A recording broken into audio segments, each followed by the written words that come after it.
অন্ধ পীরের কদমে সাজদা দিলে আল্লাহ পাওয়া যায় না। হিন্দুকে বলতে চাই মূর্তির কদমে সাজদা দিলে আল্লাহ পাওয়া যায় না। আমরা খ্রিস্টানকে বলতে চাই গির্জায় যায় সাজদা দিলে আল্লাহ পাওয়া যায় না।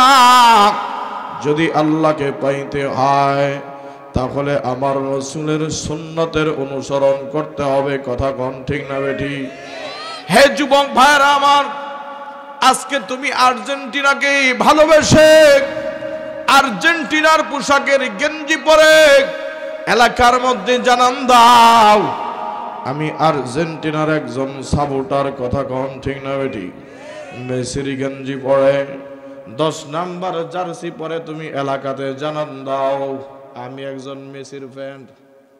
আমি কি নেইমারের গেঞ্জি পরে এলাকার মানুষকে বোঝাও আমি নেইমারের একজন বন্ধু। কথা কোন ঠিক না বেটি? যদি তুমি তাদের গেঞ্জি পরে তাদের ভালোবাসার বহির প্রকাশ ঘটাইতে পারো ও আল্লাহর গোলাম, তাহলে কি তুমি পারো না আমার নবীর সুন্নতের মালা গলায় নেওয়ার জন্য, এলাকার মানুষদেরকে জানান দেওয়ার জন্য স্বয়ং আসমানের মালিক আল্লাহু আকবার কর আসমানের মালিককে জানান দিতে পারো না ওগো আল্লাহ আমি আপনার নবীর সুন্নতের মালা, সুন্নতের পোশাক, আপনার পয়গম্বরের সুন্নতদারি আমি রাখলাম, আপনার পয়গম্বরের সুন্নতের পোশাক আমি পরলাম। আপনার পয়গম্বরকে বুঝাতে চাই ও পয়গম্বর আমি আপনার একজন আশিক রাসূল। আল্লাহু আকবার। এখন আমরা বুঝলাম যদি আমরা আল্লাহ পর্যন্ত পৌঁছাইতে চাই, আল্লাহকে যদি আমরা পাইতে চাই, তাহলে সম্পর্ক নবীর সঙ্গে করতে হবে। বলেন কার সঙ্গে? নবীকে কেমন ভালোবাসতে হবে? নিজের জীবনের চাইতে কম না বেশি? জোরে বলেন কম না বেশি? পয়গম্বর হযরতে ওমরের হাতের মধ্যে এভাবে ধরলেন, ওমরকে ধরে ধরে হাঁটে পয়গম্বর বলে ক্বালান নবী সাল্লাল্লাহু আলাইহি ওয়াসাল্লাম লা ইউমিনু আহাদুকুম হাত্তা আকুনা আহাব্বা ইলাইহি মিন ওয়ালিদিহি ওয়া ওয়ালাদিহি ওয়ান নাসি আজমাইন। পয়গম্বর হযরত ওমরকে ডাক দেয়া বলে ওমর, যদি কোনো মানুষ ততক্ষণ পর্যন্ত প্রকৃত ঈমানদার হতে পারে না যতক্ষণ পর্যন্ত আমি পয়গম্বরকে ওই মানুষটা নিজের জীবনের চাইতে, নিজের মা বাবার চাইতে, নিজের সন্তানাদের চাইতে আমি পয়গম্বরকে বেশি ভালো না বসবে। হযরত ওমর তখন ডাক দিয়া বলে পয়গম্বর আমি আপনাকে আমার বাবা মার চাইতে, আমার সন্তানাদির চাইতে, আমার বিবির চাইতে, তাদের চাইতে বেশি ভালোবাসি, কিন্তু নিজের জীবনের চাইতে নয়। পয়গম্বর ওমরকে বলে ওমর এখনো তুমি প্রকৃত ঈমানদার হতে পারো না। হযরত ওমর কিছুক্ষণ চুপ থাকলেন। চুপ থাকার পরে নবীকে ডাক দিয়া বলেন নবী অল্প কিছুক্ষণ ভেবে দেখলাম আপনি রাসূলকে আমি ওমর আমার নিজের জীবনের চাইতেও বেশি ভালোবাসি। আল্লাহু আকবার। জোরে আওয়াজ দিয়া কন্যা আল্লাহু আকবার। আমার মুসলমান ভাইরা, কারণ নবীজির মধ্যে আল্লাহ রাব্বুল আলামিন সমস্ত কামালতি দিয়ে আপনার আমার পয়গম্বরকে আল্লাহ বানাইছে, ঠিক কিনা কও? जहाँ के सारे कमालात, जहाँ के सारे कमालात तुझ में है, तेरे कमल किसी में नहीं मगर दो चार। সমস্ত গুণ দিয়ে আল্লাহ আপনার আমার নবীকে বানাইল। এই জন্যই তো মুসলমান আল্লাহর গোলাম। এই মদিনার নবীর জন্য শুধু মদিনার মানুষ নয়, মদিনার নবীর জন্য স্বয়ং আমার আল্লাহ বড় পাগল ছিল। কথা কোন ঠিক না বেঠি? আমার মুসলমান ভাইরা, আমার আলোচনা লম্বা করার কোনো সুযোগ নাই। নবীকে কেমন পরিমাণের ভালোবাসবো, যেহেতু আমাদের দাবি হলো আমরা আল্লাহকে পাইতে চাই, তাহলে নবীকে কেমন ভালোবাসতে হবে এই জিনিসটা বুঝিয়ে আমি মুনাজাতের দিকে টানবো। আমার ভাই গো, একটু গভীর মনোযোগ দিয়ে বাবা কথাগুলো শুনবা। মক্কা থেকে একটা প্রতিনিধি দল মদিনার মধ্যে প্রেরণ করা হলো। আবু জেহিল্লা, উতবা সাহেবা এরা খবর পাঠাইল, যাইয়া দেখবি নবী মুহাম্মদকে তার উম্মতেরা কেমন ভালোবাসে।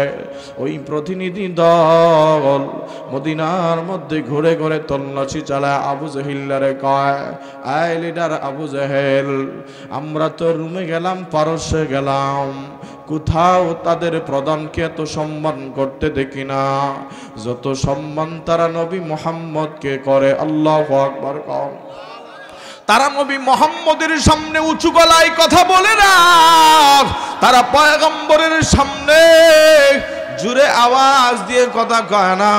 তাদের নবীর সামনে তারা এমন ভাবে বসে মনে হয় একটা মৃত বৃক্ষ বসে আছে। তারা তাদের নবীকে নিজের জীবনের চেয়েও ভালোবাসে। নবী স্যাপ পালাইলে ওটাকে তারা মেশকে আম্বর মনে করে, শরীরে মুছে। নবীর গামকে তারা মেশকে আম্বর মনে করে। আমার মুসলমান ভাইরা, কিতাবের মধ্যে উল্লেখ করা হলো একজন মহিলা খবর পেয়েছে কতকতিলা মুহাম্মদ, আপনার আমার নবী দুনিয়া থেকে বিদায় হয়ে গেছে। ওই মহিলা উহুদের ময়দানের দিকে দৌড়ায়। পথিমধ্যে একজন সাহাবীর সঙ্গে মুলাকাত। ওই সাহাবীর সঙ্গে মুলাকাত হয়ে যাওয়ার পর সাহাবী বলে, মা, এই যুদ্ধের ময়দানে তোমার বাবা শহীদ হয়ে গেল। তারপরে মহিলা পাগলের মতো উহুদের ময়দানের দিকে দৌড়ায়। আরেকজন সাহাবীর সঙ্গে সাক্ষাৎ হয়।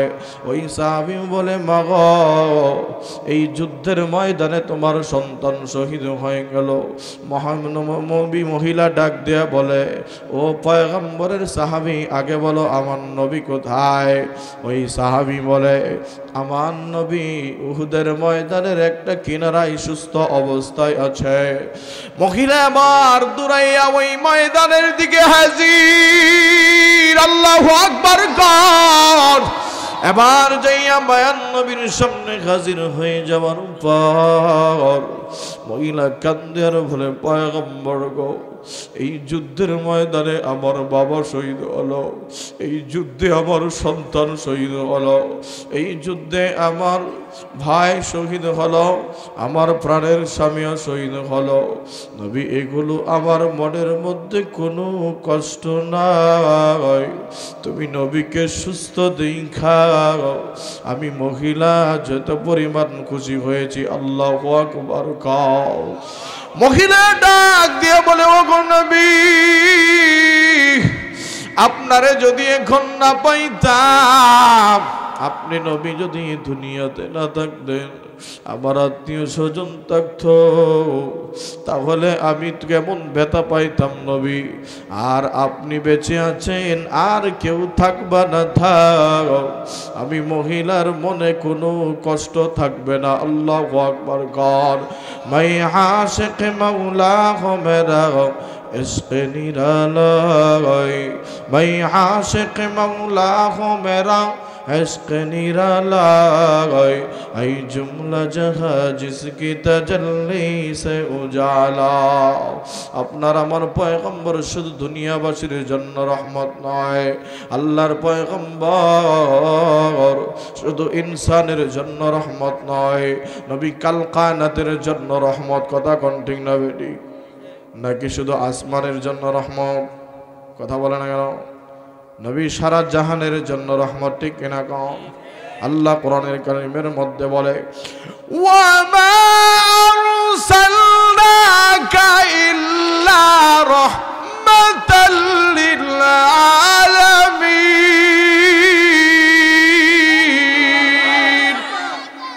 আল্লাহ তাআলা ডাক দিয়ে বলে, আমার নবী শুধু মানুষের জন্য রহমত নয়, আমার নবী জিন্নাতের জন্য রহমত, ইনসানের জন্য রহমত, আমার নবী কাল কানাতের জন্য রহমত। জোরে কন্না আল্লাহু আকবার। আমার মুসলমান ভাইরা, আদর্শ গ্রহণ করলে কার করব? নবীজির আদর্শ। বলেন কার আদর্শ? অনেক লম্বা কথা হয়ে যাবে। আখলাক তিন প্রকার: আখলাকে আজিমা, আখলাকে করিমা, আখলাকে হাসানা। সবচেয়ে উত্তম আদর্শ হলো আখলাকে আজিমা, মানে সবচাইতে যেই চরিত্রটা মহান চরিত্র, ওই চরিত্রের অধিকারী ছিলেন আমার নবী। আল্লাহু আকবার। আল্লাহ কোরআনুল কারীমের মধ্যে জানায় দিল, ইন্নাকা লাআলা খুলুকিন আযীম,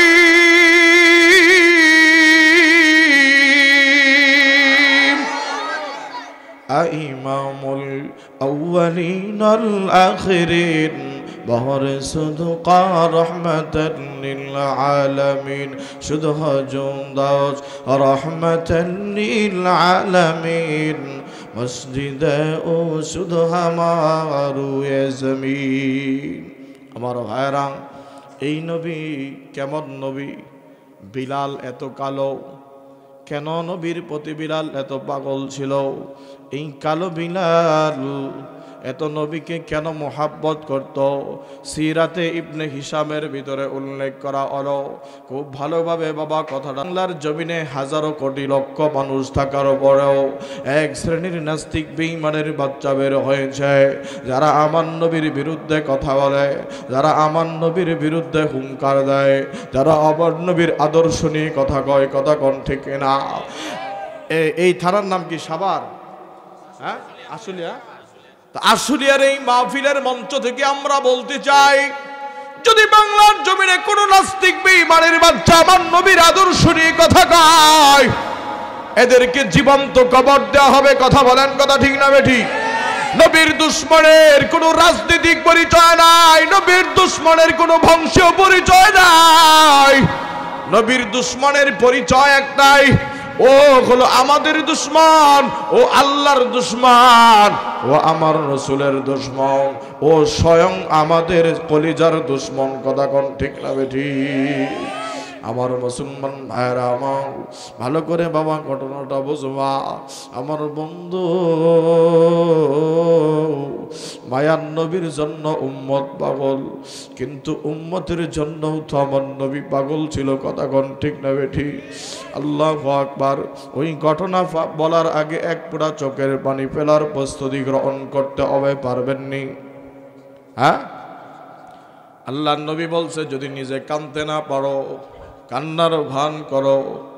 এই ভানের মাধ্যমে আমি আল্লাহ তোমার মনের আরজি কবুল করব। আল্লাহু আকবার। কোন আমার মুসলমান ভাই, একটু ভালো করে বাজান কথাগুলো শুনবা, একটু মনটা নরম করে শুনতে হবে। আমি যেখানেই কথা বলি, আমার শ্রোতাদেরকেও আমি বলি, আলোচনা থেকে যদি তোমার নফসরে তুমি পবিত্র না বানায় নিতে পারো, নিজে একটু চোখের পানি ফেলায় যদি জাহান্নামের আগুন হারাম না করতে পারো, আমি বক্তার আলোচনা করেও কোনো লাভ নাই। তুমি শ্রোতার অর্ধ রজনী পর্যন্ত বসে দেয় কেউ কোনো লাভ নাই।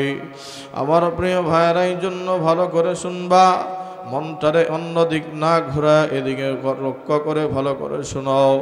মায়ান নবী যখন ময়দানে মাহশরে পয়গম্বর বলে, জাহান্নাম যখন অহংকার দিয়ে বলবে, ও আল্লাহ, সমস্ত জাহান্নামীগুলারে আমার পেটের ভিতরে দিয়ে দাও, সমস্ত জাহান্নামীগুলারে আমার খাবার বানায় দাও। আবার মুসলমান বাবা আমার জোরে গর্জন দিয়ে আওয়াজ করবে, হুঙ্কার মারব। এমন সময় আসমানের মালিক আল্লাহ ডাক দিয়া কয়, জাহান্নামের প্রহরীরা জাহান্নামকে 70,000 শিকল লাগাইয়া পিছনের দিকে টান। পিছনের দিকে ঠাডা আরম্ভ কর। তারপরেও জাহান্নামের হুঙ্কার বন্ধ হয় না, জাহান্নামের গর্জন বন্ধ হয় না। তোমার আর আমার চোখের পানির কত মূল্য, কত দাম, এটা বোঝানোর জন্য কথাটা বলতেছি, ভালো করে বুঝবা আমার মুসলমান ভাই। তখন মায়ার নবী সেজদায় পড়ে যাবে। হাদিসে আসছে নবী সেজদায় পড়ে বলবে, ইয়া হাবলি উম্মতি, ইয়া উম্মতি উম্মতি। নবী আমার সেজদায় উম্মতি উম্মতি করবে। এমন সময় আবার মুসলমান ভাইরা আল্লাহ তাআলা ডাক দিয়ে বলবে, ও পয়গম্বর, তুমি নবী তো দুনিয়াতে উম্মতের জন্য কম কাঁদো নাই। ছোট সময় মা হারাইয়া বাবা হারায় তো নবী কত কাঁদলা। আমার নবী এতিম নবী, কথা কোন ঠিক না ঠিক? আমার আপনার নবী সিরাতে ইবনে হিশামের ভিতরে উল্লেখ করা হয়, আমেনার কাছে বইলা নবীর বয়সটা তখন বেশি বড় হয় নাই, 5 অথবা 6 বছর উপক্রম হবে বা 7 বছর পড়ছে। এমন টাইমে আমার বন্ধু যখন নবীজি একটা খেলার মাঠে গেল, সন্ধ্যা হয়ে গেল, আমেনা তাকায়া দেখে সমস্ত বাচ্চারা যার যার কত করে বাড়ির দিকে আসতেছে, কিন্তু আবার মোহাম্মদ বাড়ির দিকে আসে না। হাবেলা দৌড়াইয়া ওই ময়দানে হাজির, যাইয়া দেখে নবী আবার অসহায়ের মতো কান্না করে। আল্লাহ নবীর মা জিজ্ঞাসা করে, বাবা মুহাম্মদ, তুমি কেন বাড়ির দিকে আসলো না বাবা? খেলাও নাই, একটা কোনায় বসে বসে কেন কান্দ? ওই মায়ার নবী ডাক দিয়ে বলে, আম্মু, সমস্ত বাচ্চারার বাবারা আইসা নিয়ে যায়, আবার আব্বু কি আসবে না? আমি মুহাম্মদকে খুলে দেওয়ার জন্য মায়ার নবীর কান্না বন্ধ হয় না। আমেনা তখন ডাক দিয়ে বলে, মুহাম্মদ, তোমার আব্বু তো অনেক আগেই মারা গেছে। আমার আপনার নবীর কান্না বন্ধ হয় না। আমেনা এবার নবী মুহাম্মদকে লইয়া আবু তালিব তার দাসীকে দিয়া নবীর বাবা আব্দুল্লাহর রওজা জিয়ারত করার জন্য নবীর বাবার কবরের কাছে যায়। ওই কবরের কাছে যাওয়ার পরে আমার মায়ার নবী অজুরে কান্দে। নবীর কান্নার আওয়াজ শুনে উহুদ পাহাড় পর্যন্ত কাঁদে বাবা। মায়ার নবী যখন রাস্তা দিয়ে এবার অতিক্রম করবে, ওই ঘোড়ার উপরে তার মা আমেনা বসা। সিরাতে ইবনে হিশামের ভিতরে উল্লেখ করা হলো, মায়ের ব্যথা উঠে গেল, পেটের ব্যথা। এমন সময় আমেনা ঘোড়া থেকে নামলো। ঘোড়া থেকে নামার পর মোহাম্মদকে ডাক দিয়া বলে, আব্বু। যত আম্মু ডাকার ডাইখানে বাবাকে দেখে আসিয়া বুঝি মাকেও হারাইলাম। যত প্রয়োজন হয় মাকে ডাকো, আর মাকে আম্মু বলে ডাকতে পারবা না।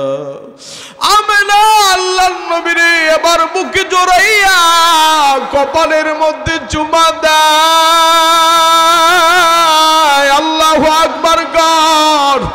মায়ার নবী মার দিকে তাকাইয়া দেখে ভাও তো দুনিয়ার জমিন থেকে বিদায় হয়ে গেল। মায়ার নবী আমার এবার কান্দে আর বলে, হারে বাবারে দেখতে আইসা বুঝি মা কেউ হারাইলাম। এবার ঘোড়ার উপরে ওই দাসী আবু তালেবের নবী যায়। আবু তালেব জায়গায়, মোহাম্মদ তোমার আম্মু কোথায়? নবীর মাও দুনিয়া থেকে বিদায় হয়ে গেল। আল্লাহ ডাক দিয়ে বলে, ওগো নবী, তুমি তো এতিম নবী, ছোট সময় মা বাবার জন্য কাঁদলা। এরপরে তোমাকে আবু লাহাব, তুমি যখন বড় হইলা নবী, ওই তায়েফের ময়দানের মানুষ তোমারে কম আঘাত করে নাই।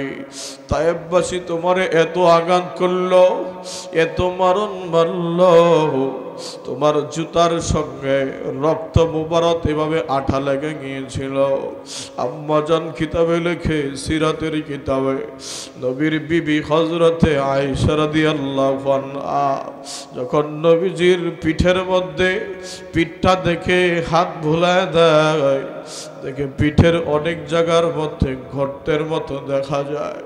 আম্মাজান ডাক দিয়া বলে, নবী গো, যেই নবীর উপরে এই দুনিয়ার জমিনের মশা মাছিও বসা হারাম, ওই নবীর শরীরে মন গড়ত। এমন সময় নবী বলে, এগুলা তায়েফের যুবকদের আঘাত। ওই নবী তো তায়েফের ময়দানেও নবী তুমি কাঁদলা, উহুদের ময়দানে দান দান মোবারক শহীদ করল, ওই উম্মতের জন্য আবারও কাঁদলা। আবার নবীকে বলে, যেদিন বিদায় হইবা ওই দিনও কাঁদলা।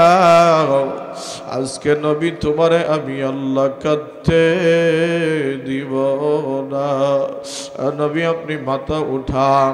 আল্লাহ তাআলা তখন কোরআনের আয়াত নাযিল করে বলে, আল্লাহ তাআলা তখন কোরআনের আয়াত তেলাওয়াত করে নবীকে সান্ত্বনা দিবে। ওয়ালা সাউফা ইউতিকা রাব্বুকা ফাতারদা, ওগো পয়গম্বর, আমি আল্লাহ রব্বুল আলামিন তোমাকে সন্তুষ্ট করবই করব। নবী তুমি মাথা উঠাও। আবার নবী মাথা উঠাবে, তখন একটু পানি নবীর হাতে দিয়ে আল্লাহ বলবে, ও নবী, এই পানিটা নিয়ে জাহান্নামের শরীরে মারো। এই পানি নিয়ে যখন জাহান্নামের শরীরে মারব, জাহান্নামের গর্জন বাবা থেমে যাবে, হুঙ্কার বন্ধ হয়ে যাবে। এমন সময় মায়ান নবী আমার এই পানি মারার সাথে সাথেই উত্তাপ বন্ধ। ফেরেশতারা আল্লাহকে ডাক দিয়ে বলবে, ওগো আল্লাহ, তোমার নবী এটা কিসের পানি মারল? তোমার কোন কুদরতের পানি? তোমার কোন কারিশমার পানি আল্লাহ?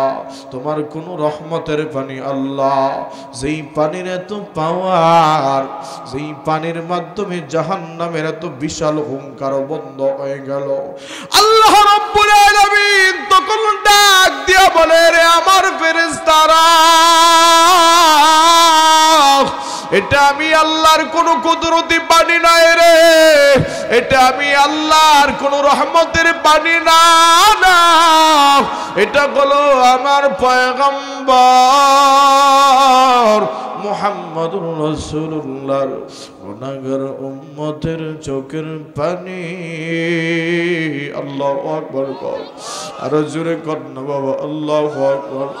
এই জন্যই ঘটনা থেকে বোঝা যায় তোমার আর আমার চোখের পানির দাম কম না বেশি? জোরে কন্যা কম না বেশি?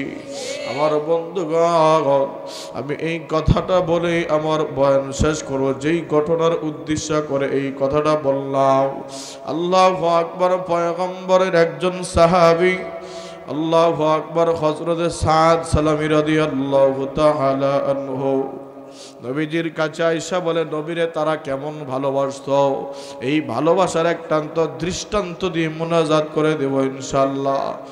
হযরত সাদ সালামী তখন উনি মুসলমান হয় নাই, তো এত কালোর কালো যে মদিনার কোনো মেয়ে ওনার কাছে বিয়া দেয় না, বুঝতে পারছেন? তো সাদ সালামী রাসূলের কাছে আয়েশা বলে, ইয়া রাসূলুল্লাহ, আমি যদি মুসলমান হই আমার চেহারাটা কি সুন্দর হবে? তখন আল্লাহর নবী বলে, সাদ, শুধু মদিনার সুন্দরী না, মদিনার সবচেয়ে সুন্দরীটা তোমার লগে বিয়া হইব। তো সাদ সালামী মুসলমান হয়ে গেল। যেই লোকটা এতদিন বিয়া করার জন্য মদিনায় ঘুরে বিয়া করার আশায়, সে আজকে মুসলমান হলো। এখন এই মুহূর্তে ইন্টিমেন্ট টাইমে নবীজি যুদ্ধের ডাক আসছে, রসুল সহ জিহাদে যাইব। তা আমার নবী নিজে স্বয়ং বহুত জিহাদে গেছে, আল্লাহু আকবার কর।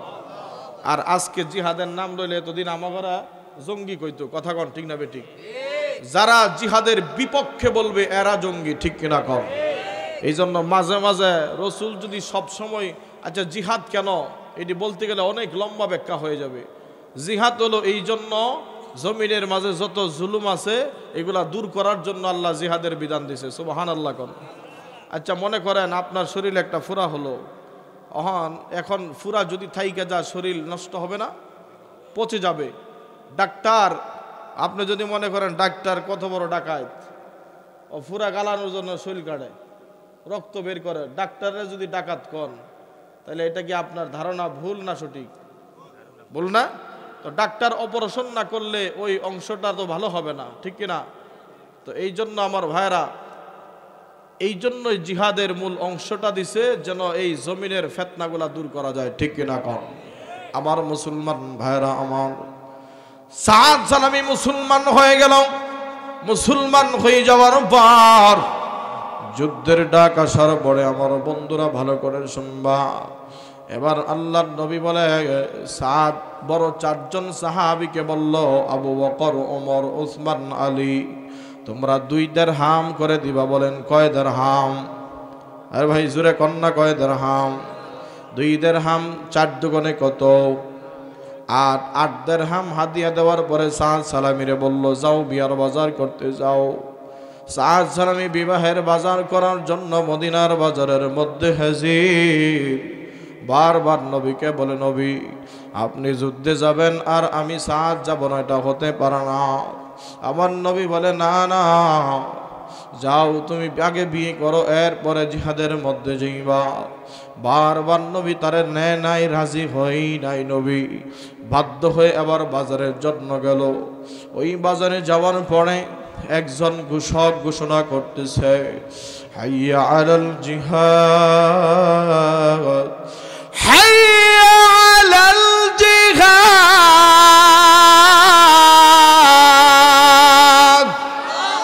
একজন ঘোষক যখন ঘোষণা দেয়, মদিনার বাজারে ঘোষণা দেয়, আরে মদিনার বাজারে কারা আছো? মদিনার নবী যুদ্ধের ডাকে।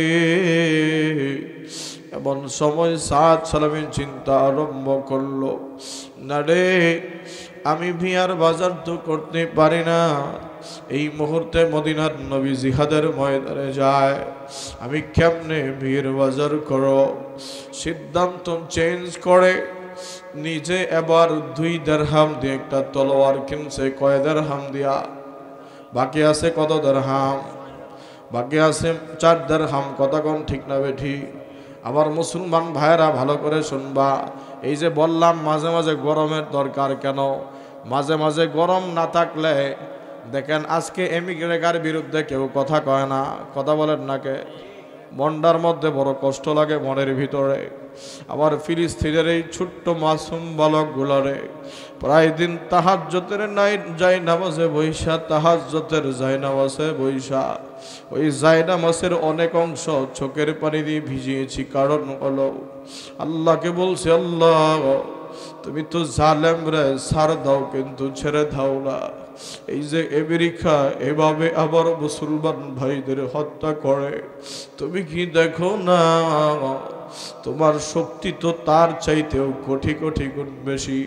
তুমি তো সকল চক্রান্তকারীদের উপরে বড় কৌশল অবলম্বনকারী। কথা কোন ঠিক না বেঠি? আল্লাহ স্বয়ং কোরআনুল কারীমের মধ্যে বলে, ওয়া মাকারু ওয়া মাকারাল্লাহ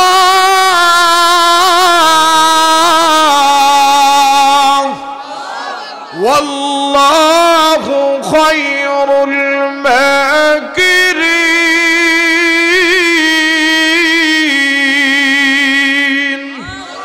আল্লাহ তুমি তো কোরআনে নিজে বলছো, আল্লাহ তুমি সকল চক্রান্তকারীদের উপরে কৌশল অবলম্বনকারী। আল্লাহ এই যে দেখেন কয়েকদিন যাইতে না যাইতেই আমেরিকার মধ্যে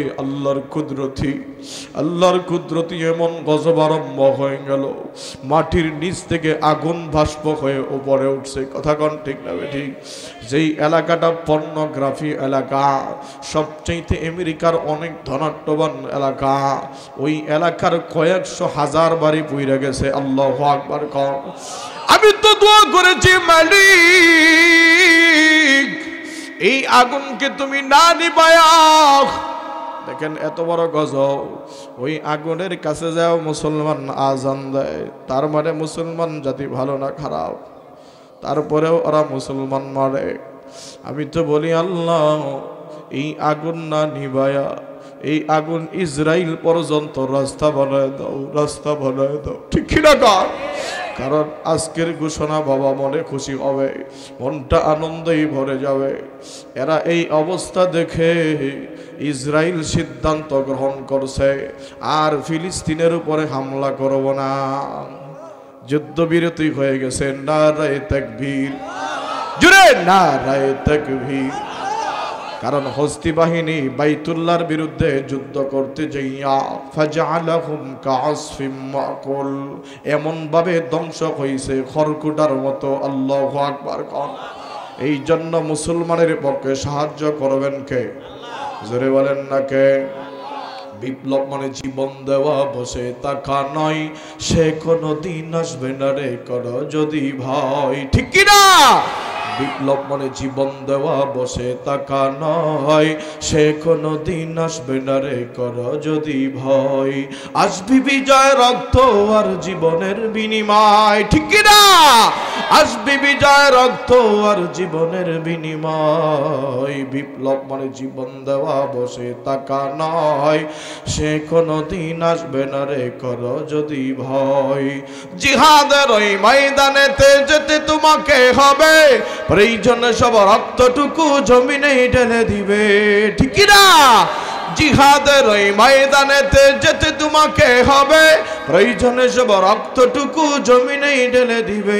তবুও তোমায় লড়তেই হবে, তবুও তোমায় লড়তেই হবে, মানবে না পরাজয়। বিপ্লব মানে জীবন দেওয়া, বসে থাকা নয়, সে কোনো দিন আসবে না রে করো যদি ভয়, ঠিক কিনা বলে? আমার মুসলমান ভাইরা, আমার বন্ধুরা, আমার ওই সাদ সালামি 2 দিরহাম দিয়া কি কিনলো? হ্যাঁ, তলোয়ার কিনলো। আর 2 দিরহাম দিয়া একটা কালো চাদর কিনছে। কি কিনছে বাবা? বাকি আছে কত দিরহাম? 4 দিরহাম দিয়ে একটা যুদ্ধের ঘোড়া কিনছে। আল্লাহু আকবার। এই 8 দিরহাম শেষ হয়ে গেল। এবার ঘোড়ার উপরে উঠলো, তলোয়ারটা সুন্দরভাবে ধরলো, ওই কালো চাদর দিয়া শরীরটা আবৃতি করলো। আল্লাহু আকবার। কালো কাপড় দিয়া শরীরটা আবৃতি করার পর সাদ সালামি এবার যুদ্ধের ময়দানের দিকে দৌড়ায়। যুদ্ধের ময়দানে ঢুকে গেছে। মায়ান নবী তাকায় দেখে মুসলমানদের পক্ষ নিয়া বেঈমানদের বিরুদ্ধে যুদ্ধ করে, বেঈমানদেরকে ডর দেখায়, বেঈমানদের ভিতরে ঢুইকা গেছে। নবী আবার চিন্তা করে সাহাবায়ে কিরামকে বলে, আয় সাহাবায়ে কিরাম, এটা যদি কোনো জিন হইতো তাহলে তো শরীর কাপড় দিয়া ডাকতো না, ঠিক কিনা কোন? যদি কোনো ফেরেশতাও হতো তাও তো শরীর কালো চাদর দিয়ে আবৃতি করার কথা নয়। আমার মুসলমান ভাইরা, আমার বন্ধুরা, আমার নবী বলেন নিশ্চিত এটা আমার কোন সাহাবী হবে। আল্লাহু আকবার। আল্লাহর পয়গম্বর সাহাবায়ে কেরাম এবার তাকায় আছে এটা কে দেখার জন্য। তলোয়ারটা যখন চাদরের ভিতর থেকে বের করলো, বের করার পর মায়ার নবী দেখে এটা আমার সাহাবীদের ভিতরে আর কেউ না, এটা তো দেখা যায় আমার সাদ সালামি। আল্লাহু আকবার। নবীজি ডাক দিয়ে বলে, আমি দেখতেছি আমার সাদ বেঈমানের গর্দানগুলো কচু কাটা আরম্ভ করলো, কিন্তু অনেকগুলো কাফের আমার সাদকে এভাবে ঘেরাও করে ফেললো, আবার সাদকে ঘেরাও করে তলোয়ারের আঘাতে রক্তাক্ত করলো। আমার সাদ জমিনের মধ্যে পড়ে রইল। যুদ্ধ শেষে আমি নবী খবর লাগাইলাম। আর একটু ভলিউমটা বাড়াও, হালকা বাড়াও, আমার ভলিউমটা একটু হালকা বাড়াও। আমার মুসলমান ভাইরা ভালো করে শুনবা। হযরত সাদ সালামি রাদিয়াল্লাহু তাআলা আনহু, আল্লাহর পয়গম্বর বিশ্বনবী রাহমাতুল লিল আলামিন বলতেছে, এ সাহাবায়ে কিরাম, আমার সাদ সালামি কোথায়? আমার সাদকে আমি নবীর কাছে নিয়ে আসো। আল্লাহু আকবার। পয়গম্বর সাহাবায়ে কেরাম সাদ সালামীকে তল্লাশি করার পর সাদ সালামীকে নবীর কাছে হাজির করা হলো। ধরিয়া নবীর রান মুবারকে সাদ সালামীর মাথাটা রাখা হলো। আল্লাহর নবী সাদরে দেখে কান্না আরম্ভ করলো। আল্লাহর নবীর কান্না দেখে হযরত সাদ সালামী ডাক দেয়, ইয়া রাসূলুল্লাহ, আপনি এমন ভাবে কান্দেন কেন? আল্লাহর নবী বলে, সাদ, তোরে দুইটা প্রশ্ন করব, এই দুইটা প্রশ্নের উত্তর আমারে দিবেনি বল। সাদ সালামী বলে, ইয়া রাসূলুল্লাহ, অবশ্যই দিব। এক নাম্বার প্রশ্ন, আমি তো তোমারে যুদ্ধে আসতে না করলাম, কেন যুদ্ধে আসলা? দুই নাম্বার প্রশ্ন, আবার কালো চাদর পেশায় কেন আসলা? আমার মুসলমান ভাই। এবার সাদ সালামী বলে, ইয়া রাসূলুল্লাহ, আপনি তো আমার যুদ্ধের ময়দানে আসতে না করছেন। আমি যখন মদিনার বাজারে গেলাম বিয়ার বাজার করার জন্য, নবী এক ঘোষণা দেয়, হাইয়া আলাল জিহাদ, হাইয়া আলাল জিহাদ। মদিনার বাজারের লোকেরা, তোমরা কে আছো? মায়ার নবী যুদ্ধের জন্য ডাকে। আবার নবী যুদ্ধে যাই রে, কে আসো? নবীর সঙ্গে যুদ্ধে যাইবা। আমি সাদ সালামী একবার চিন্তা করি, যদি এই যুদ্ধে আমি না যাই, আমি যদি বিয়ার বাজার করি, আর ওই দিক দিয়ে যদি আমার নবী শাহাদাত বরণ করে, আল্লাহ যদি আমারে জিজ্ঞাসা করে, রে সাদ, আমার নবী যুদ্ধের ময়দানে গেল আর তুই বিয়ার বাজার করলি, আল্লাহর আদালতে আমি দাঁড়াইয়া আমি সাদ কি জবাব দিব নবী? দুই নম্বর প্রশ্নের উত্তর হলো, নবী, এই জন্য নবী আমি যুদ্ধের ময়দানে আসছি। দুই নম্বর প্রশ্নের জবাব, পয়গম্বর, আমি কেন কালো চাদর দিয়ে পেঁচাইলাম শরীর? আমি যদি এমনি সরাসরি যুদ্ধের ময়দানে ঢুকতে যাই, আপনি নবী আমাকে দূর থেকে দেখে চিনে ফেলবেন, আমাকে ঢুকতে দেওয়ার অনুমতি আপনি দিবেন না। এই জন্য আমি আগে থেকে প্ল্যান করছি, কালো চাদর পেঁচা আমি যুদ্ধের ময়দানে ঢুকব। ঢুকার পরে নবী যদি চিনে, আর আমার নবী আমাকে বের করবে না। আল্লাহু আকবার। কেমন নবীর প্রতি প্রেম, কেমন ভালোবাসা! আউলিয়ারা করে হুকবা ইখতিয়ার, জাহেলারা করে দুনিয়া ইখতিয়ার। আশিকারা মিল্লাত মাযহাব জুদা, আশিকারা মিল্লাত মাযহাব খুদা। হযরত সাদ সালামী এবার কান্দে, নবীকে ডাক দিয়ে বলে, ইয়া রাসূলুল্লাহ, ওগো পয়গম্বর, আমার তো মনে হয় আমি আর এই দুনিয়াতে থাকবো না। নবী, নবী আপনি বলেন, যদি আমি দুনিয়া থেকে আজকে বিদায় হয়, তাহলে আল্লাহ কি আমারে আল্লাহর তৈরি জান্নাত দিব নাকি? নবী, এমন সময় আল্লাহর নবী ডাক দিয়া বলে, রে সাদ, তুই যদি এই মুহূর্তে বিদায় হও, আমি আমার আল্লাহ তোমার জন্য আল্লাহর তৈরি জান্নাত একটা তোমার জন্য ওয়াজিব হয়ে যাবে। আল্লাহু আকবার। আবার কিতাবের মধ্যে লেখা হলো, বাবা, আল্লাহর নবী একটু পরেই তাকায় দেখে হযরত সাদ সালামী রাদিয়াল্লাহু তাআলা আর কথা বলেন না, স্তব্ধ হয়ে গেছে। নবী তাকায় দেখে সাদ দুই চোখ বন্ধ হয়ে গেছে। সাদের রক্ত নিয়ে জমিনটা রঞ্জিত,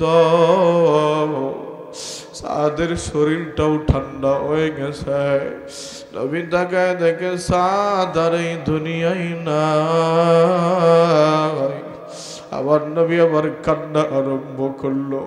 বাবা একটু ভালো করে শোনো, আবার নবী কান্না আরম্ভ করে দিল। আবু বকরকে ডাক দিয়ে বলল, আবু বকর, আবার সাদের চেহারাটা কি কালো দেখা যায় নাকি আবু বকর? এমন সবাই আবু বকর ডাক দিয়ে বলে ইয়া রাসূলুল্লাহ, আপনার সাদের চেহারা কালো নয়, আপনার সাদের চেহারার সামনে সূর্যের আলো ফেল হয়ে যাবে পয়গম্বর। আল্লাহর নবী কান্দে আর বলে ওমর তুমি তাকায়া দেখো আমার সাদের চেহারা কালো দেখা যায় নাকি? ওমর বলে নবীরে সান্ত্বনা দেওয়ার জন্য বলে না না নবী, আপনার সাদের চেহারার সামনে চন্দ্রের আলো ফেল হয়ে যাবে, চন্দ্রের কিরণ ফেল হবে। আবার নবী কান্দে আর বলে সাহাবায়ে কেরাম রে, দেখো আমি নবীর জন্য কত আশা ছিল, আমি নবীর জন্য কেমন মোহাব্বত ছিল। নতুন মুসলমান হইয়া এতদিন ঘুরছে মদিনার অলিতে গলিতে বিয়ে করার জন্য। আমি নবী মদিনার সবচেয়ে সুন্দরী পাত্রীর সঙ্গে বিয়ে ঠিক করে দিলাম। ওই বিয়া না কইরা আমি নবীর জন্য যুদ্ধে আইসা সুহাদা হয়ে গেল, শহীদ হয়ে গেল। সাহাবায়ে কেরাম এবার যখন শহীদদের তো আমার ভাইরা গোসল হয় না, কাপন পড়াইয়া জানাজা শেষ করার পরে নবীজি যখন সাদ সালামের লাশটা লইয়া কবরের মধ্যে নবী নামল, এমন সময় লাশটা কিভাবে ধইরা আল্লাহর দিকে ফিরাইয়া আসমানের দিকে ফিরাইয়া বলে আল্লাহ, এই যে আমার সারা আমি নবীর জন্য কত কুরবানি দিল, আমি নবীর জন্য তার কত প্রেম, আমি রহমাতুল লিল আলামিনের হাতে আমার সাদের লাশ আল্লাহ না আমার সাদের লাশটা কবরে নেওয়ায় কয় এই যে নাও তোমার কুদরতি হাতে তুলে দিলাম, আল্লাহু আকবার কর। এই কথা শোনার পরে পাশে সাদ বিন নবী ওয়াক্কাস কান্না করে জমিনে গড়ায়া গড়ায়া বলে ওগো আল্লাহ। তো হুজুর সমস্ত ছাত্রদেরকে উদ্দেশ্য করে বলল, তোমরা যখন দেশে যাইবা বিভিন্ন কাজে সবাই লেগে যাবা, কিন্তু সবার কাছে একটা অনুরোধ, সবাই প্রত্যেকের দেশে যাইয়া একটা করে মাদ্রাসা চালু করবা। কি করবা? কথা বলেন, সবাই বলেন মাদ্রাসা। এখন তোমাদের প্রশ্ন হতে পারে হুজুর কেন মাদ্রাসা চালু করব? হতে পারে কিনা? এমনি তাম করে কয় হুজুর মোল্লার দৌড় মসজিদ পর্যন্ত, মোল্লার দৌড় মসজিদ পর্যন্ত নাকি জান্নাত পর্যন্ত। জোরে কন। মোল্লার বদ্ধ 5 তারিখের ঘটনা মনে নাই? কথা বলেন না কেন? বলতে চাই না তো আমার ভাইরা, এই জন্য মোল্লার বিরুদ্ধে কথা বললে বুঝে শুনে বলবা। কথা বলেন ঠিক না বেঠিক? আমার ভাইরা তো হুজুর বলতেছে এই জন্য করবা, স্পেনের দিকে তাকায় দেখো, জালেম বাদশা স্পেনের সমস্ত তখনকার সমস্ত মাদ্রাসাগুলো বন্ধ করে দিয়েছিল। তো বর্তমান স্পেনে এখনো বহুত মসজিদ, ওই মসজিদগুলো মূর্তিখানায় পরিণত হয়েছে। নাউজুবিল্লাহ কর। ওই মসজিদগুলো শরাবখানায় মদের বাহরে পরিণত হয়েছে। নাউজুবিল্লাহ কর না মিয়া। ওই মসজিদগুলোতে জুয়ার আড্ডা বসে। কেন বসে? হুজুর বলতেছে কারণ ওই দেশে ওলামায়ে কেরাম খুঁজে পাওয়া যায় না, আলেম খুঁজে পাওয়া যায় না, কার পিছে নামাজ পড়বে তারা। যেমন আমি একটা মিসাল আপনাদেরকে দেই, যে আমার পকেটের এই মোবাইল, আজকে যদি সারা পৃথিবীর মধ্যে এলান হয় যে সমস্ত মোবাইল আজকের পর থেকে আর কোনো কারখানায় মোবাইল উৎপাদন হবে না, 20 বছর পরে কোনো আপনারা কোনো দোকানে বা শোরুমে মোবাইল পাবেন। ঠিক তদ্রূপ এটা বুঝে থাকলে এবার শোনেন, যদি বাইতুন নূর জামিয়ার মতো সমস্ত জামিয়া মাদ্রাসাগুলো আজকে বন্ধ করে দেওয়া হয়, এই মসজিদগুলো হলো একটা শোরুমের মতো, দোকানের মতো। এই মসজিদে আইসা মাদ্রাসা হলো উলামায়ে কেরাম তৈরি হওয়ার ফ্যাক্টরি। ঠিক কিনা কম? ফ্যাক্টরিটা যদি বন্ধ হয়ে যায়, কোনো মসজিদে আইসা জুমার খুতবা দেওয়ার আলেম পাবেন না। শুধু তা নয়, ওয়াজের মঞ্চে আলেম পাবেন না, আপনার মা বাবার জানাজাতেও আলেম পাবেন না। তখন বিনা জানাজাতে তাদের দাফন করতে হবে। ঠিক কিনা কম? এই জন্য শুধু তাই না, আলেম উলামা এই দেশের মধ্যে না থাকলে তখন মানুষের অবস্থা হাইওয়ান প্রাণীর মতো হয়ে যাবে। যেমন বাদশাহ আলমগীর রহমাতুল্লাহ আলাইহি, ওনার মা ফতোয়া আলমগীরে আমি পড়েছি, মাদ্রাসার জন্য 2-3টা কথা বলতেছি, ভালো করে একটু শুনবেন বাবা যারাই আছেন। তো বাদশাহ আলমগীর অনেকগুলো ওলামা ইকরাম উনি ওনার কাছে রাখতেন, তাদের বেতনও দিতেন। তো মা বলতেছে বাবা এত মূল্য পাইলে তোর লাভ কি বাবা? তখন বাদশাহ আলমগীর কিছু বলেন নাই, না বইলে একদিন রাস্তা দিয়ে চলতেছে, দেখেন ছাগলের গর্তে যদি বাচ্চা হয়, একটা যদি বেড়া ছাগল হয়, ওইটা বড় হইলে মার উপরে উঠে, কথা কন, হ্যাঁ কেন কেন উঠে? ওদের ভিতরে কোনো শরীয়তের বিধান নাই। তখন এমন একটা দৃশ্য মারে দেখাইছে, মা বকতেছে এই পোলা, আপনি যদি আপনার মারে এমন একটা দৃশ্য দেখান মা বকবো না?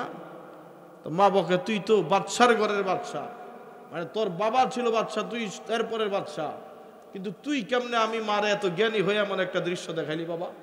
তখন বলে মা এই জন্য দেখাইলাম, যদি দেশের মধ্যে আলেম না থাকে শরীয়ত থাকবে না, শরীয়ত যদি না থাকে তাহলে মা সন্তানের অবস্থানগুলাও পৃথিবীর মধ্যে এরকম হয়ে যাবে, কথা কোন ঠিক না ঠিক? তখন মা ছেলের সাথে জিনার কাজে ব্যস্ত হবে। ঠিক তদ্রূপ তারা আবার কিছু লোকের শরীর চুলকায় যে এই এত মাদ্রাসাকে, এত ওয়াজ মাহফিলকে। তখন আমি সেই প্রশ্নের জবাব এভাবে দিয়ে থাকি, আচ্ছা বলেন তো দেখি, আপনাদের এই আশুলিয়ার ভিতরে যেই আশুলিয়া শহরটা আছে ওখানে অনুমান কতগুলো ওষুধের দোকান হবে? একটা অনুমান কোন তো একজনে? কথা বলে না, বুঝেন না আমার কথা? একটা অনুমান বলেন, 500 হবে? আচ্ছা আমি 500ই ধরতাছি, 2000 ধরবো না। আচ্ছা এখন আমি বলতে চাই ওখানে 500 দোকান কেন? 100 দোকান হলেই তো এনাফ হতো। তখন আপনারা আমার জবাব দিবেন, হুজুর এতগুলো দোকান হওয়ার কারণ হলো যেন মানুষ সহজে ওষুধ পায়, কথা বলেন, শরীরের ব্যাধি যেন ঠিক হয়, ওষুধের মাধ্যমে যেন উপকৃত হয়। আমি বলতে চাই শরীর ঠিক করার জন্য যদি এত ওষুধ কারখানার দরকার হয়, ফ্যাক্টরির দোকানের প্রয়োজন হয়, আপনার আত্মাকে কদ আফলাহা মান যাক্কাহা, ওই আত্মাকে পবিত্র বানানোর জন্য আমি মনে করি তার চাইতে 1000 গুণে বেশি মাদ্রাসা ওয়াজ মাহফিল হওয়া দরকার, ঠিক না কও? আমার ভাইরা এটা একটা বিষয়। আরেকটা বিষয় হলো যারা আজকে বলে মাদ্রাসা ব্যাঙ্গের ছাতার মতো হইতেছে, তাদেরকে আমি বলতে চাই তোমরাও ভালো করে শোনো, মাদ্রাসা ব্যাঙ্গের ছাতা না, গাছের পাতা যেমন একটার সাথে লাইগা থাকে, এই দেশে এইভাবে মাদ্রাসা হবে, ঠিক না কও? আমার বন্ধুগণ একটা ঘটনা মনে পড়ছে, বরিশালের, আচ্ছা বরিশাল বললাম না, এক অঞ্চলের এক লোক নতুন ঢাকা আইছে। তো নতুন ঢাকার ভিতরে আসার পরে ছেলে মানুষ তো মাত্র 20 বছর বয়স, কয় বছর, ও সারা সবসময় গ্রামেই ছিল। তো মহাজন ওকে বলতেছে বাবা এই যে লাইটটা বন্ধ কর। আমরা তো বাল্ব বলি না, সরাসরি কই লাইটটা একটু বন্ধ করে তো, ঠিক না? তো ও যায় বাতিটা একটু বন্ধ কর, ও যায় এই বাতির মধ্যে ফু দেয়। আচ্ছা আপনারা এনে সবাই ফু দিয়ে কি বাতিটা নিভাইতে পারবেন? এখন মালিক রাগান্বিত হয়ে কয় বুকা, এটা কি তোর মার কুফি বাতি যে তুই ফু দিয়া নিভাবি? মালিক কয় এটারে সুইচে টিপ দেয়া, মালিক কয় এইভাবে বন্ধ করা লাগে, এইভাবে টিপ দেওয়া লাগে। তো মালিক সুইচে টিপ দেয়া বন্ধ করছে। ঠিক তদ্রূপ এই দুনিয়ার মাদ্রাসাগুলোর চাবিকাঠি কোনো দুনিয়াবাসীর কাছে নয়, ঠিক কিনা খান? এগুলোর চাবিকাঠি স্বয়ং মালিকের কাছে। মালিক যদি বন্ধ না করে কোন নাস্তিক বেঈমান বন্ধ করতে পারে না। এই জন্য আমার ভাইরা ছাত্রদেরকে ভালোবাসবেন তো, হ্যাঁ? এদেরকে ভালোবাসলে আপনি জান্নাতে যাইতে পারবেন। তো এদেরকে ভালোবাসলে বহুত ঘটনা এমন আছে। এই দুনিয়ার সর্বশ্রেষ্ঠ মানুষ হলো এই তলবে আলেমরা। আল্লাহু আকবার কোন। এটা আমার কথা না, রসুলের হাদিস, সহজ হাদিস। এই হাদিস ওরাও পারে, কিন্তু এরা এটার ব্যাখ্যা বলতে পারবে না। এই হাদিসটা এরাও পারে। আমি হাদিসটা শোনাই, তর্জমাটা শোনা বাস মোনাজাত হয়ে যাবে ইনশাআল্লাহ। আল্লাহর নবী বলেন খায়রুকুম মান তাআল্লামাল কুরআনা ওয়া আল্লামা। এই দুনিয়ার মধ্যে এই হাদিস তোমরা পারো না? সহজ একটা হাদিস, মক্তবের বাচ্চাও পারে। আল্লাহর নবী এই আশুলিয়ার কোন 5 তলা বাড়িওয়ালাকে সর্বশ্রেষ্ঠ মানুষ বলেন নাই, কোন ধনীকে সর্বশ্রেষ্ঠ বলেন নাই। খায়রুকুম, তোমাদের মধ্যে সর্বোত্তম মানুষ হলো তারা মান তাআল্লামাল কুরআনা ওয়া আল্লামা, যেই মানুষটা নিজে কোরআন শিখে এবং অপরকে শিক্ষা দেয়। নবী বলছে ওই মানুষটাই সর্বশ্রেষ্ঠ মানুষ। সুবহানাল্লাহ। এই জন্য এই হাদিস থেকে বুঝলাম এই তলবে এলেমগুলোই হলো আমাদের মধ্যে শ্রেষ্ঠ মানুষ, ঠিক কিনা কম? এই কোরআনের আলেমগুলো সর্বশ্রেষ্ঠ মানুষ। আমার প্রিয় বাবা, এই যে আপনাদের মাদ্রাসার মুহতামিম সাহেব সম্পর্কে উনি আমার চাচা। সম্পর্ক কি? এত দূরের মাহফিল, মানে আমি আসলে দেখেন এদিকের রাস্তাঘাট আমি আরো 1 ঘন্টা আগে পৌঁছাইতে পারতাম। রাস্তাঘাটের অবস্থা তো এটা আমি জানি না আসলে। পুরা আমার গাড়ি আসতেই পারে না, গাড়ির চাকা সহ রাস্তায় পুরা গলা পানি ধরেন। বহুত কষ্ট করে কয়েক রাস্তা ঘুরে ঢুকায়া আবার 3 জনে এতটুক জায়গায় মাহফিল, এখান থেকে এটারও লোকেশন ভুল দেখানোরও কারণ আছে। কারণ আমার তো মনে হয় এই রাস্তায় বেড়ানো পানি থেকে ডরেই ঢুকে না, এই জন্য এটা মনে রাখবো আর কি। যাই হোক, আল্লাহ তাআলা যে ইনশাল্লাহ আসছি, যদি কোনোদিন আসার আবার সুযোগ হয়, চাচা বা আপনারা মিলা যদি দাওয়াত দেন, তাইলে ইনশাল্লাহ কোনোদিন আইসা ওই দিন অন্য কোনো মাহফিল রাখবো না। আজকে আরেকটা প্রোগ্রাম ছিল, এই জন্য দেরি হয়ে গেছে। এই জন্য আপনাদের কাছে আমি ক্ষমা চাচ্ছি, আপনারা ক্ষমা করে দিবেন। হ্যাঁ, এবং আমি আপনাদের জন্য দোয়া করি এই মাদ্রাসাটারে আপনারা দাওরা হাদিস পর্যন্ত যেন আল্লাহ কবুল করে। সবাই বলেন আমিন। কারা কারা আগের যুগে দেখতাম গাছের একটা ফল হলে সবার আগে এই ফলটা মাদ্রাসায় নিয়ে যাইতো। আমি নিজে মাহফিল করছি বহুত জায়গায়, এমন মুরগির প্রথম ডিমটা মহিলা থয়ে দিছে রাইখা, যে হুজুর এটা প্রথম ডিম, এই ডিমটা তলবে লেমরে খাওয়াবো, সুবহানাল্লাহ কোন। তো ওদের মনের ভাবটাও এমন ছিল, না পা খাইলে জ্বর ভালো হয়ে যাইতো, বড় বড় রোগ ভালো হয়ে যাইতো, ঠিক কিনা কর। আর এখন সাধারণ জ্বর হইয়া হাসপাতালে 1 মাস থাইকা 50,000 টাকা বিল নেওয়া হয়, কথা কন, ঠিক না ঠিক? কেন? কারণ তাদের বলে যে হুজুর তো আমার মতোই। বাবা, তোমার মতো দেখলেও এটা তোমার মতো না, এটার ভিতরে আল্লাহর কোরআন ভরা, কথা কন। তো সংক্ষেপে বলি, আমরা যে কোরআনের কাবার বানাই, গিলাফ বলি না, এই গিলাফ আর এই যে কাপড় টানায় রাখছে, দুইটার ভিতরে ব্যবধান আছে না নাই? ওই কাপড়টা যদি হাত থেকে পড়ে যায়, এই ছাত্ররা বা যে পরে যে বুঝে ওই কাপড়টারে চুমা দেয়, বুকে নেয়, ঠিক কিনা কর। মায়ের দামি শাড়িটা পরলে ওইটারে চুমা দেয় না। বাচ্চারে যদি প্রশ্ন করি, বাবা তুমি কেন ওই গিলাপটারে চুমা দিলা, মার দামি শাড়িরে দিলা না? তখন বাচ্চা জবাব দেয়, হুজুর মায়ের শাড়ির সম্পর্ক তো কোরআনের সাথে নয়, আর এই কম দামি কাপড়ের সম্পর্ক কোরআনের সাথে হওয়ার কারণে আল্লাহ এটাকে ওইটার চাইতে বড় দামি বানায় দিছে, সুবহানাল্লাহ। এই জন্য বাবা, যাদের সিনাটার ভিতরে কোরআন ভরা, যার সিনার ভিতরে আল্লাহর কোরআন ধারণ করে, নবীর হাজার হাজার হাদিস ধারণ করে, এর দামটা কত হতে পারে? কথা বলেন না কেন? এই জন্য কারা কারা মাদ্রাসাকে সর্বদিক দিয়ে সাহায্য করবো, হেল্প করবো, হাত তুলেন, করবো ইনশাআল্লাহ। আল্লাহ কবুল করুক, হাত নামান। তো আমার চাচার মহাব্বতে আজকে আপনাদের এখানে আসা, দোয়া করবেন আমার জন্য, আমি আপনাদের জন্য দোয়া করি। আল্লাহ রাব্বুল আলামিন এই প্রতিষ্ঠানকে দাওরা হাদিস পর্যন্ত কবুল করুক, বলেন আমিন।